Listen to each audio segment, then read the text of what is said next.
and you got champions on a pro level going on national TV saying, hey, man, don't worry about playing, just quit. Don't even worry about it. It's no big deal. You got to make your money, earn your millions. Stop. First of all, understand these players of his caliber, they got insurance policies out there that'll net them $100 million if they were to get hurt. Let's make sure we take care of that, okay? Zion Williamson ain't on a basketball court worried about losing everything and going broke. He gets hurt, and it costs him a career. You best believe the university and he himself have taken out insurance policies that's going to net him tens, if not even over $100 million. So let's make sure we get that out the way.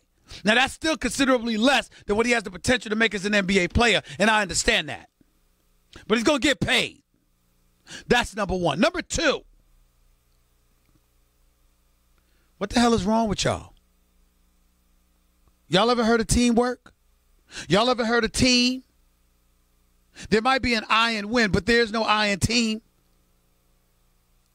I don't have any problem with Zion Williamson not showing up to Duke, sitting out the year with this bogus 19-year-old or 1 year removed from high school rule before entering the NBA that the NBA has conveniently implemented. They should get rid of that rule tomorrow. Players should be allowed to come straight out of high school into the pros if they have the capability to do so, period. And the rule is unjust because it essentially and unintentionally, I might add, because I certainly am not accusing the NBA of malicious intent in this regard, but the rule is essentially discriminatory. If I got to be 19 years of age or 1 full year removed from high school before I'm allowed to enter the NBA draft, that rule is not applicable to European players, to players from Europe. That rule is not applicable to them. Luka Doncic could have came over here as a 17 or 18-year-old. Frank Ntilikina could have done the same thing. Rudy Gobert, if he was younger and wanted to, he could have done the same thing, assuming he's from France. Tony Parker's still in the league. He could have done the same thing. These European players, these players that come over from Europe, don't have to be a year removed from high school. These rules don't apply to them. So why should it apply to individuals, primarily African-American individuals, over here in the States? That's not right. That's not right. And something needs to be done about that, and that rule needs to be changed.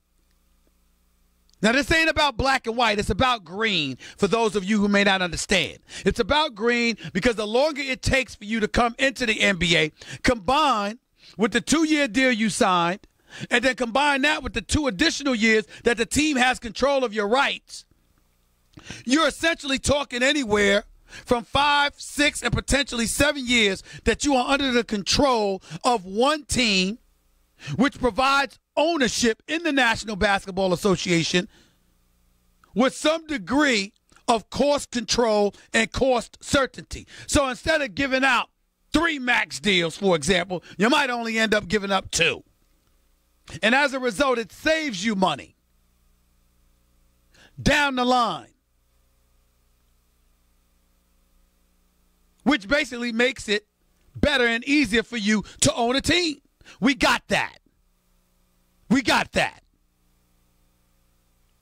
But the flip side to it is that if not discriminatory, it's at the very least unfair, because the players from America are primarily black and the players from Europe are not.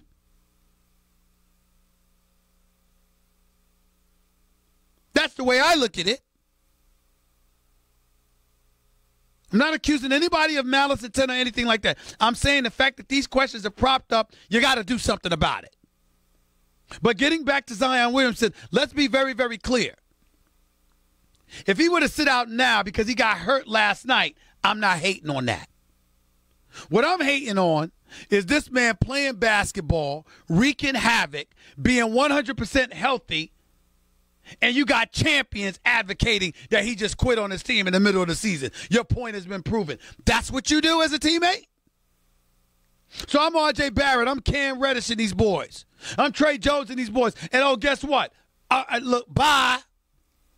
See y'all when I see y'all. Like my man Max Kellerman said, peace. That's the difference between me and him.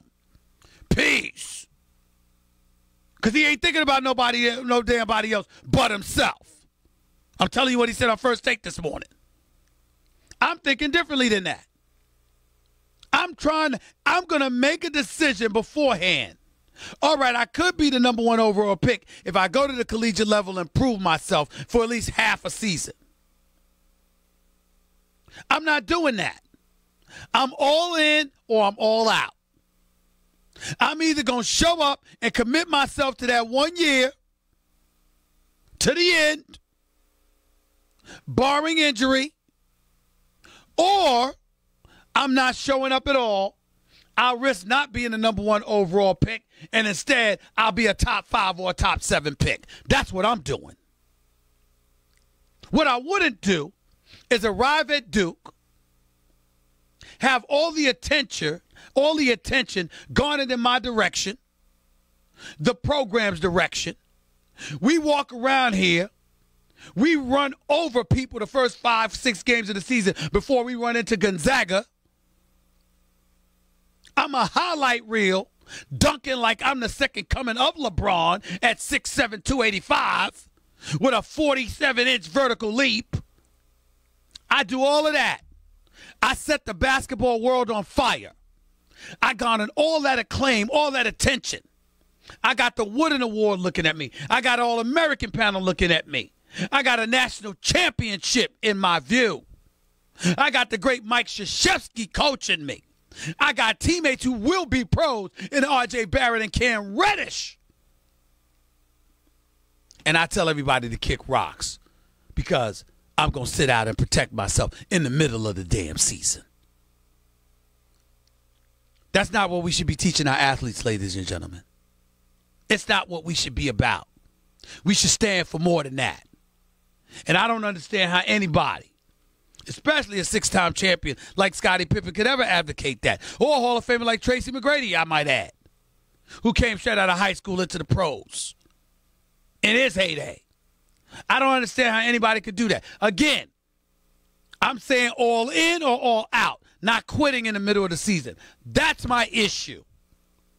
And anybody who advocates that, I'm not down with it. I'm just not down with it. 888-SAY-ESPN. That is the number to call up. This 888-729-3776. You are listening live to the Stephen A. Smith Show, ESPN Radio, ESPN News. I'm just not. See, and this is the thing that kills me. Le'Veon Bell sits out. Doesn't want to get franchise tagged. Sits out the season. You got some people who call them selfish. Antonio Brown displaying belligerence and petulance, no doubt. But it could have easily all been orchestrated to force his way out of Pittsburgh at the advice of his agent, Drew Rosenhaus, who's known to have done that from time to time, i.e. T.O. in the past. But we denigrate Antonio Brown.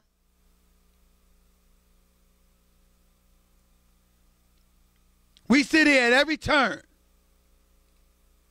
and we're quick to highlight what we believe to be the selfish tendencies of an athlete. But then go on national television and advocate selfishness like it's a badge of honor just to get paid. I don't know how people cannot have a problem with that. But damn it, I do. I got a problem with it. I don't like it one bit. And there's something that needs to be said about that. You don't quit on the middle of the damn season unless you get hurt like Zion Williamson did last night. If he sat out from last night on, fine. But to advocate that he should just quit in the middle of the season if there was no injury and he was 100% healthy just to protect his stock as an NBA player in the middle of a damn season when you're pursuing a national championship, that don't make no sense. That's egregious. Let me take that back. That doesn't make any ethical sense.